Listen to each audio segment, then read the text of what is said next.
Welcome to Legal 123s with ByrdAdatto. Legal issues simplified through real client stories and real-world experiences. Creating simplicity in 3, 2, 1. Welcome back to Legal 123s, the ByrdAdatto. I'm your host, ByrdAdatto, with my co-host, Michael Byrd. Thanks, Brad. As a business and healthcare law firm, we meet a lot of interesting people and learn their amazing stories. This season, we're entering the fancy season of a business, Brad. Our theme this season is buying and selling a business. Yes, and for those who don't know, Michael, that's just one of the 4 seasons. What are all 4 seasons? Well, Brad, we have the building season, starting a business. We have the operating season where you're running a business, the scaling season, growing a business, and where we are right now, buying and selling. That's awesome. Well, Michael, I don't know if you have the same sense of humor I do, but hot mic moments. You don't know if I have the same sense of humor as you? Yeah, because this is going to be different. I'm going to throw something different. It's not 13-year-old humor? We'll see. Okay. We'll see. All right. When people don't realize they're being recorded and they say something off the mic, so a hot mic. Have you seen any funny ones lately? Well, yeah, of course. I'm only picturing the 13-year-old humor ones. Okay. So let's not do that. I won't say those. Okay. Let me think. This one's kind of borderline anyway, but I'm going for it. I saw a video recently of a city council meeting where one of the councilmen excused himself mid-session with a huge audience to go and use the restroom. Uh-oh. Now, Brad, he didn't technically say why he was walking off, but him forgetting to turn off his mic left no doubt what he was doing. Oh, yeah. Yes. No bueno. Well, in 2023, during an NFL game, Travis Kelce got caught on a hot mic, and he was joking around with his teammates, and suddenly started singing, "I Believe I Can Fly." But what's funny about it was he was singing like he was going to be the next, winning singer of The Voice or something like that. First of all, I'm proud of you for not singing just then. I thought about it. You can see the brain cells kicking in there. I was surprised pleasantly that you didn't. And I am starting to picture what it would be like if you just walked around with a hot mic all the time. It would be fascinating, and most human beings would never talk to me again. But speaking of sports, I remember watching a PGA event where one of the commenters forgot that his mic was on and started detailing or more importantly, critiquing the sandwich he was eating. And he was saying, quote, "This turkey is so dry, it's like eating a Sahara desert." And it was so unexpected that everyone just busted out laughing. Well, I think that's a little judgy, personally, as someone who has said multiple times that mayo is Satan's spawn. I can appreciate the dry sandwich and, in fact, prefer that. But pretty funny. Well, besides these sports stories, do you have any other hot mic things you want to share? Let's go jump into the news. I had a news anchor that thought the broadcast had ended and started venting about their day, saying something like, "If I had to cover one more boring city council meeting, I might just run away and join the circus." Obviously, they weren't covering the one that you were referencing in the beginning. Yeah. But it was live broadcast, and the viewers just thought it was hysterical. I saw one recently where the weatherman was reporting live from a storm and just started dog cussing his circumstances, and he was live on air. That was a pretty good one. Well, that was local news stuff. MSNBC, which is national news, anchor Lawrence O'Donnell was caught in a hot mic once when he lost his cool, started shouting about "Stop the hammering up there." And it was all real raw at the moment. And you could tell he was very frustrated. And I thought it was hysterical, but it surprised a lot of different people. All this is making me picture what it would be like if our podcast were live. I think we would have some really funny bloopers. I think Kennedy would have to have a button to press every once in a while just to cut us off. She's shaking her head, agreeing with that.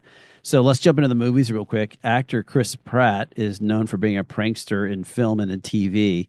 And when he was on Parks and Recreation, there's this famous blooper where Chris was playing his character Andy, and he makes this joke about Kim Kardashian that was completely improvised, and saying how Kim Kardashian is in Star Wars and she likes playing the Death Star. Well, the way he pitched it, the entire cast just busted out laughing. They couldn't stop laughing. Well, the only thing that occurs to me is you you do realize, Brad, that you don't get points for saying Star Wars on every episode? Well, not from you, but from my Star Wars club, I get Oh, extra credit. oh, Yes. okay, okay. Well, it's like when real life turns into a comedy sketch, all these hot mic moments. And they're good because they're just so authentic and spontaneous when they happen. Mm-hmm. Is there anything else you want to share before we get into the real stuff? Not really. I mean, not for the podcast, but what I love about these moments, it really shows the human side of people, especially with the people are so prim and proper and all polished and professional, and then in reality, they're just dog cussing somebody. Yeah, I mean, I can't relate. I mean, you and I've never had any. No. No.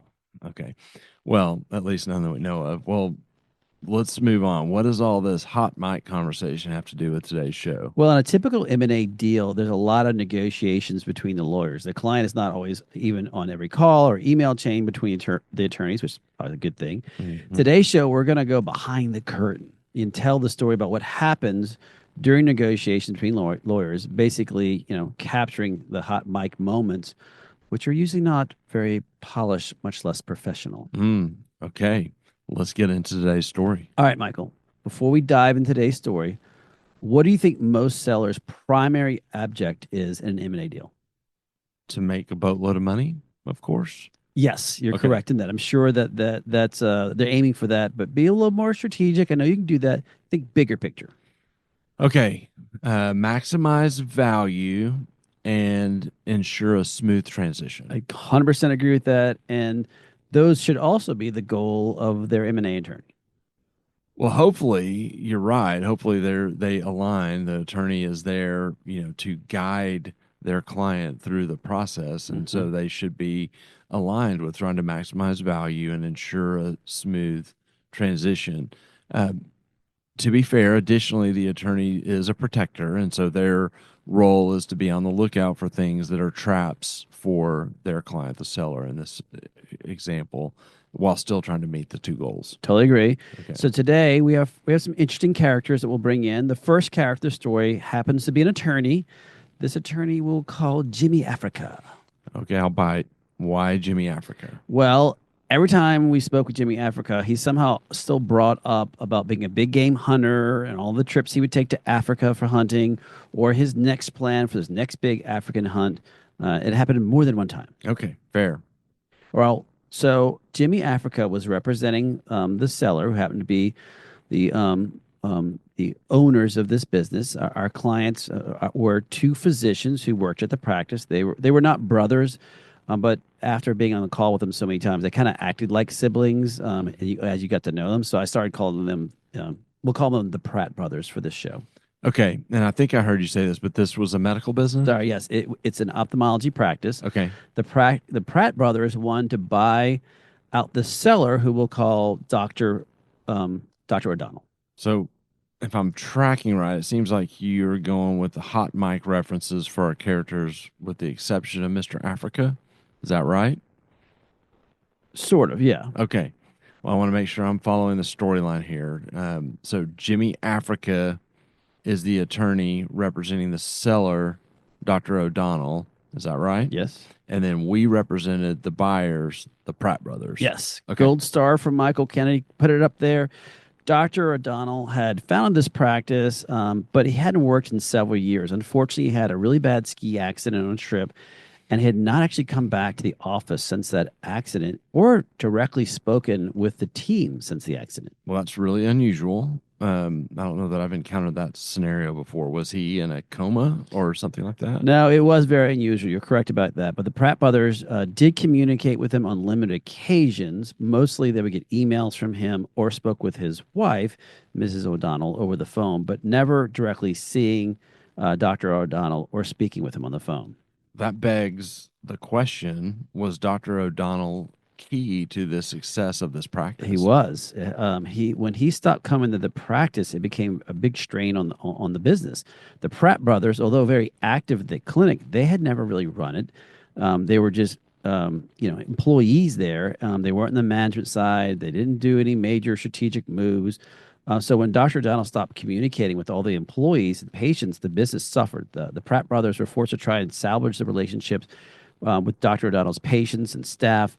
This required him to work with new referring physicians because they didn't have the relationships and hire new employees.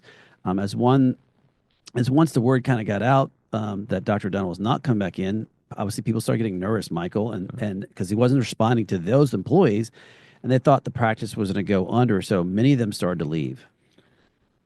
Well, yes, that's unusual and sounds a little chaotic. Yes, very chaotic. And after 2 years of little to no communications and a complete reworking of the employees and the patients of the practice, they were actually finally starting to hum along nicely. I mean, as you can imagine, there was chaos at the beginning, but the Pratt brothers were now making all the decisions on behalf of the practice, but they still weren't owners. And they had this idea that as they were kind of growing it, how to even scale it more. However, they really didn't see a reason to work this hard and just not own the practice at the end of the day. That makes sense. I mean, they kind of using the term, they had no skin in the game. Yeah, exactly. And as such, they approached Mrs. O'Donnell and said they would be willing would they be willing to sell 100% of their ownership in the business? And they saw this as an opportunity of a win-win mindset. Dr. O'Donnell had not been part of the business in 2 full years. The Pratt brothers have been finding their way of growing this business. And this way they could have a smooth transition, allowing Dr. O'Donnell to receive compensation for the business he started, but hadn't been part of in years. And when the Pratt brothers engaged us, so this is when we actually came into it, they had already negotiated all the business terms and conditions for the sale. Yeah, and we've talked throughout the season so far about Main Street deals versus Wall Street deals, and in a Main Street deal in particular, it's really common for them to come kind of with a handshake type mindset of this is all what we've talked about and what we've agreed to, even though it may not be formalized yet in writing or beyond just conversation. Now, in a Wall Street deal, we may, have them come to us with a signed LOI or to negotiate an LOI. I'm curious, where did you start with this? Did you start with an LOI? No, the O'Donnells had engaged counsel already, and they had sent the Pratt brothers the first draft of the agreement when we actually got brought in. So no LOI, just emails back and forth, and then bam. Straight to the documents. Yep. Okay. Well, that's, again, you almost can see anything in a Main Street deal. So it's not like we haven't seen that before. But you Right. don't have, the tone setter that we've all talked about with the LOI. You just are straight to the legal documents. Totally agree. How were they? How were the agreements? Well, based on the call I had with the Pratt brothers and what they believe, the agreements were sent did not really connect to what the Pratt brothers were telling us. They were just not there. Okay. Well, how so? The agreements were extremely one-sided, with huge penalties to the Pratt brothers and with very aggressive terms. Additionally, there was no non-compete for Dr. O'Donnell on starting a new practice. Obviously, he hadn't been doing it for 2 years, but obviously pretty common. And finally, the documents had appointed Mrs. O'Donnell to the board during the time period in which they would be paying the O'Donnells the purchase price. Quick follow-up question. Is Mrs. O'Donnell a physician? No. Okay.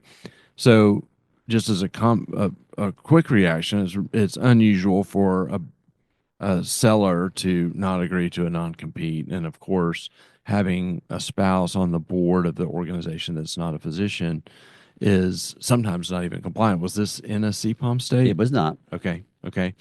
Well, that helps. So on one hand, let's talk a little bit about why in the world they would potentially even ask for that. And what comes to mind is deal structure. Yep. So a lot of times, in particular with Main Street deals, you'll have a kind of owner financed element to how the structure of the transaction is. And so it may be, it's a purchase price of X and it's getting paid out over time. And sometimes it even is geared around revenues to determine the repayment schedule. Right. And you had said I guess I should have asked this as well. Follow up on Mrs. O'Donnell. Was she on the board?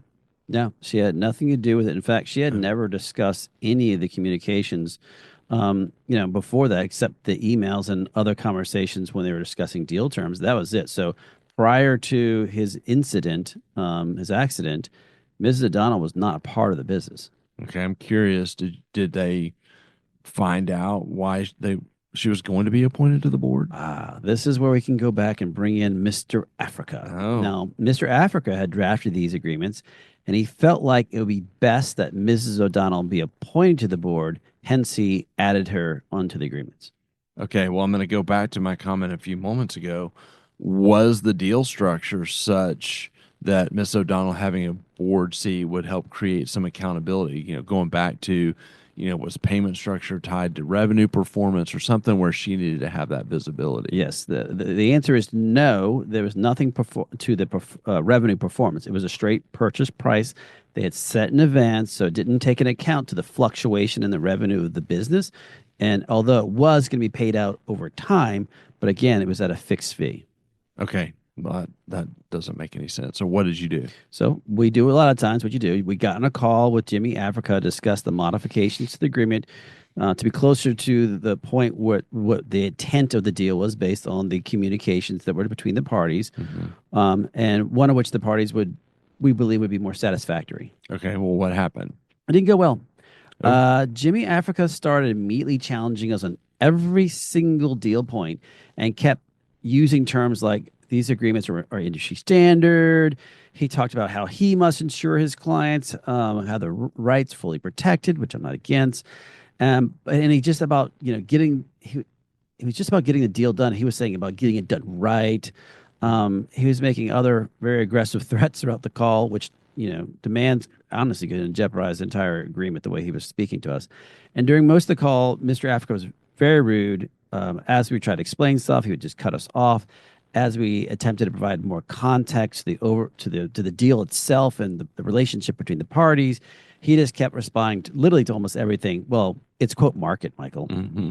If there's any deal attorneys listening right now, they're probably straining their eyes from the massive eye roll to the market and industry standard. I mean, this is a bullying negotiation strategy that some, not most, deal attorneys will use to try to, have this nameless support for their argument and try to, just shut you down in your tracks. It reminds me of the other nameless attorneys that we don't know. Yes. Yeah. Like you can't say anything because this is market. Oh, sorry. Is it market? It is. All yeah. right. Kennedy, I can't say anything anymore now. Okay. Well, it does not sound like you were finding common ground with Jimmy Africa and that you were building any rapport with him. What happened next? So we called the Pratt brothers and provided a summary of the call.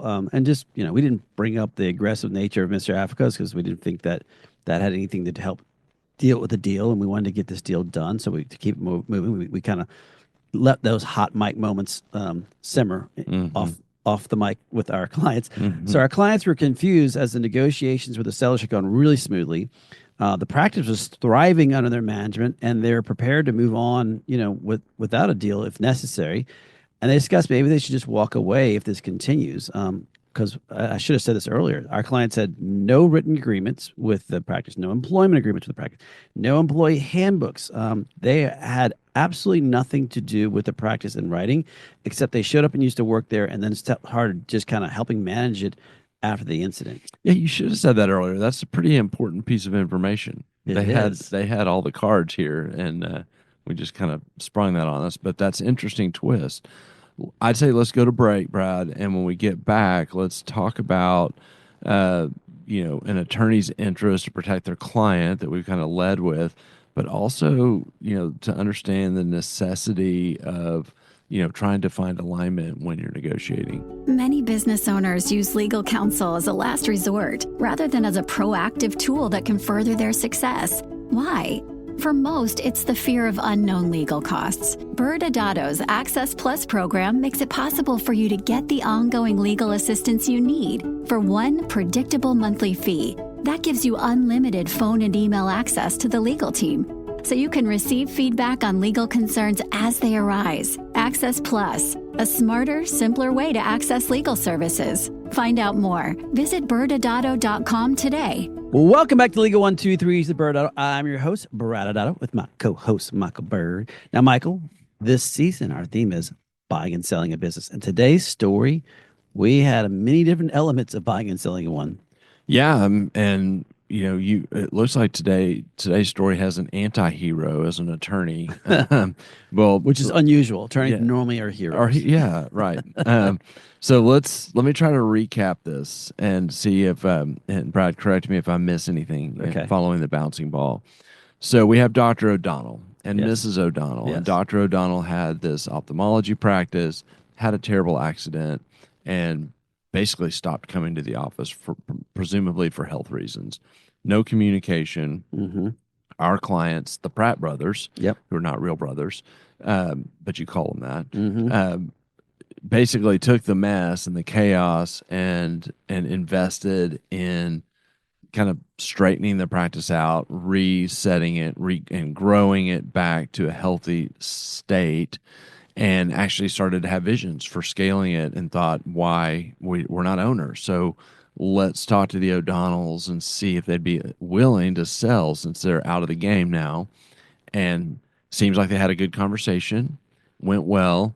And then Dr. O'Donnell and Mrs. O'Donnell hired Jimmy Africa, and he drafted some deal documents that did not align with what your clients understood to be kind of the deal. Yeah. And then you confirmed when you had your first call with Jimmy Africa that it was not going to go well as it relates to our anti-hero, because he had a very bullying approach, and threw words like market and industry standards and all that at you to make you come down from your position. And then you just dropped a bomb at the very end that is really important. The Pratt brothers had all the leverage because they had nothing binding them from the practice. They had built it all, and they really could just go open up across the street and start doing this under their own practice. Yeah.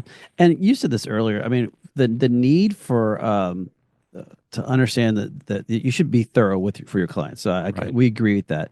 But some of these legal demands being made by Mr. Africa, they're really never part of any of these initial discussions between the parties at all. And it makes it harder when our clients feel like they already compromised significantly to move this deal forward because, again, as you said, they helped grow something that they had nothing to do with. And our clients were deal driven focused, which is great. And achieving a fair agreement was what they were trying to do, that they believe benefited both parties. But it appeared the goal to resolve these negotiations amicably and efficiently was really not on the table because Jimmy Africa's, as you kind of were describing, had a very rigid stance in putting the deal at risk based on the way he saw the world. We talk about this. There's kind of this, reputation that deal attorneys have, and they're either deal makers or deal killers, and you kind of gain that reputation. And the fine line is between being a deal maker and a deal killer is not being an advocate for your client. You have to protect them. But when the attorney starts to make it more about them and they're not listening to the deal, listening to what their clients are saying, and they're basically trying to win, it crosses over. Yeah. And it sounds like this is what was happening here, because these demands didn't make any sense for even Jimmy Africa's clients. So what was your first step? Well, I obviously went back to the clients, and Africa confirmed with the Pratt brothers that none of these deal points are part of any of the arrangement or discussions. And obviously to them, it weren't agreeable. We started having several calls with Mr. Africa and trying to understand his clients' perspectives better. But each time we asked for additional clarification on these deal points, again, we kept, unfortunately, having a screaming gentleman on the other side getting more emotional on the call and less about the actual terms and conditions that were actually in front of us. It's really important for attorneys to have that emotional intelligence element of keeping your emotions in check. And it sounds like you did a good job with that. And yeah, oftentimes aggressive attorneys like this are using that as a tactic, and they want to provoke a reaction, and they want to stir the pot to gain whatever they're trying to gain. And so it becomes really important to stay focused on the data, the documentation, and being super clear about what are the client's goals, what is the looking for alignment to help get the deal done, and really try to avoid getting sucked into the emotional argument side. Totally agree. And we started to ask just additional questions and clarification from Jimmy's client's goals and the constraints. And this was, trying to find some insight of maybe some possible areas that we could compromise on, and identify that common ground between our clients, and on those build cooperation atmosphere that would help kind of move this deal forward. Okay, well, give us some examples of the areas where you could not find alignment. Besides the fact that Mrs. O'Donnell wanted to be on the board while they're paying the note and complete access to the books and records basically at any time, the other big issues are that they wanted to be, part of the senior. They wanted to be the senior lender here and refuse to provide any subjective rights to a commercial lender. Yeah, so let's kind of pause for a moment and have a little bit of vocabulary. So let's talk about the importance first about this, them wanting to be the senior lender perspective, and what's the impact there.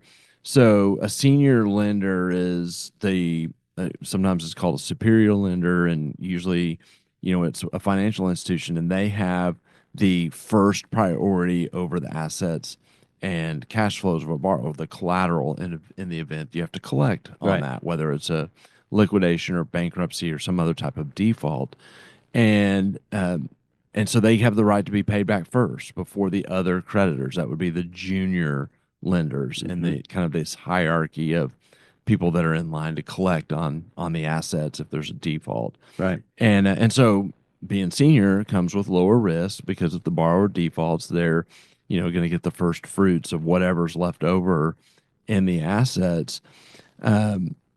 And subordinated rights or junior rights is a lower rank, and so they're lower in line and their risk is much higher.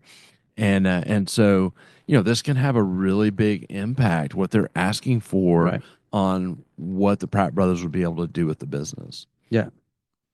So as you can tell, by having that subordinate, by having that debt in front of them, that was a big issue, and it is making their ability, the Pratt brothers, to really grow difficult. And so making this demand on the Pratt brothers was going to hurt the ability for them to ever get a commercial loan. And remember, the beginning of the story was all about their idea of scaling. If they couldn't grow the business, they didn't even see a reason to buy it. Yeah, I mean, a bank is not going to agree not to be the senior lender. If they do it. So to your point, Brad, they would be signing off on not being able to borrow money until they pay this off. So as you can imagine, the Pratt brothers, they reached a point where the demand jeopardized the entire agreement. They were ready to walk away. The practice is thriving under their management. They were prepared to move without a deal if necessary, and really just leave and start their own practice. They felt hurt that the O'Donnells didn't see the benefit of the deal that was offered, or much less agreed upon. Yeah, expectations are a beast in an M&A deal. I mean, we talk about expectations in all types of circumstances, from physician employment agreements to any type of relationship. It makes it more tricky in M&A because these are emotional, once in a lifetime events for the parties from a business perspective. Sure. I mean, you don't sell your business that often, most people, and you don't buy businesses that often. And so emotions run high, and when expectations are not met, I mean, it's a perfect storm. Yeah, and with no employment agreements, no written agreements between the parties, our clients decided that they were going to terminate the deal and start their own business. So, this is an example how, Jimmy Africa's tactics backfired because he was so focused on winning, and maybe he would say protecting his client's interests, but he was doing so without listening to what his clients actually wanted, and not realizing where his client's negotiation position was, that they did not hold the cards in this situation. And so the deal died. Yes and no. Once we gave notice that our employees were going to leave, all hell broke loose. A few days, Jimmy Africa was making that he was going to get lawsuits against the Pratt brothers, but eventually he was able to realize that they didn't have any. He didn't have any foundation, since they were never owners, never officers. They had no agreements with the practice. And finally, Dr. O'Donnell actually sent an email and requested a call. The same Dr. O'Donnell that they had not spoken to? The same. Okay. So they had an all hands on call, which means the attorneys and clients all got in the same call. We discussed the outstanding issues, knowing that the Pratt brothers had given notice and that Jimmy Africa had nearly killed this deal with his aggressive tactics. Dr. O'Donnell and his wife basically agreed on the call to 90% of the changes the Pratt brothers requested, because much of it, actually to the chagrin of their attorney, who rejected a few of them, because that got them back to where the deal was really starting. And the final set of documents kind of reflected that, and they agreed to sale. At the end, it worked out, but Jimmy Africa almost had to be sidelined to make it work. So, Michael, we're at time. So what are your final thoughts here? Yeah, I mean, just one quick final thought as a wrap up. This is a great lesson on the importance of communication and the emotional intelligence that I mentioned to effectively negotiate an M&A deal. Yeah, absolutely. Well, Michael, next Wednesday, you and I will be back. We'll discuss the impact on a seller when, during the due diligence phase, you lie to the counsel. Thanks again for joining us today. And remember, if you like this episode, please subscribe, make sure to give us a 5-star rating, and share with your friends. You can also sign up for the ByrdAdatto newsletter by going to our website at ByrdAdatto.com. ByrdAdatto is providing this podcast as a public service. This podcast is for educational purposes only. This podcast does not constitute legal advice, nor does it establish an attorney-client relationship. Reference to any specific product or entity does not constitute an endorsement or recommendation by ByrdAdatto. The views expressed by guests are their own, and their appearance on the program does not imply an endorsement of them or any entity they represent. Please consult with an attorney on your legal issues.